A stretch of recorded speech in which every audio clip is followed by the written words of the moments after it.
اول حاجه هي التحركات الجانبيه، زي مثلا اللي بتحصل في رياضه الباسكت مثلا اغلبها ببقى واقف وبشوف اليمين وشمال، في تحركات جانبيه كتير، دي اسمها شافلنج. شافلنج ده اللي هي التحركات الجانبيه من اليمين للشمال. في حاجه تانية بنقول عليها الكاتنج. كاتنج ده زاويه اللي هي القطع، ان انت بتروح بجري يمين مثلا بقوم عامل كات عشان اغير اتجاهي شمال. فكره ان انا بخبط رجلي في الارض او بزق رجلي في الارض عشان اغير اتجاهي، دي اسمها كات. فدول المهارات الجانبيه. تاني حاجه وهي الناس اللي بتلعب تنس او سكواش او العاب مضرب بشكل عام عارفينها، خاصه بتوع التنس يعني، وهي مهاره الكروس اوفر.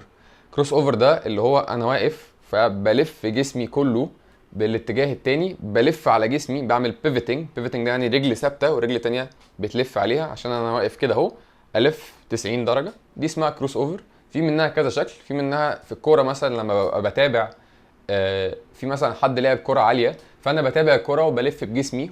مرحله وانا بجري وانا بلف بجسمي دي اسمها كروس اوفر، انا عمال الف على جسمي.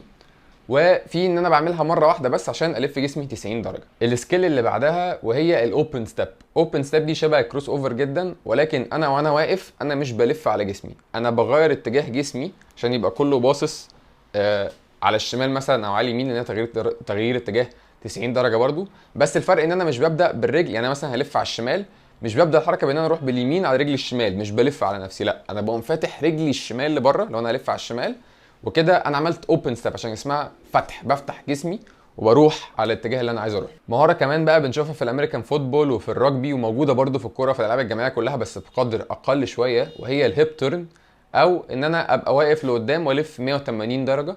كل اللي احنا قلناه ده مهارات تغيير الاتجاه اللي احنا بنقول عليها، او التشينج اوف دايركشن سكيلز. دي شويه تحركات اساسيه، احنا كل واحده فيهم ليها زي ما قلنا دلوقتي ليها اسم وليها شكل معين، بيختلف من رياضه لرياضه طبعا، وبيختلف الطويل غير حركته غير القصير، وكل واحد ليه طريقته في الحركه، ولكن في قواعد ثابته واشكال للحركه. واحنا خلاص كده كده انت عرفت ان في حاجات المفروض تمرنها.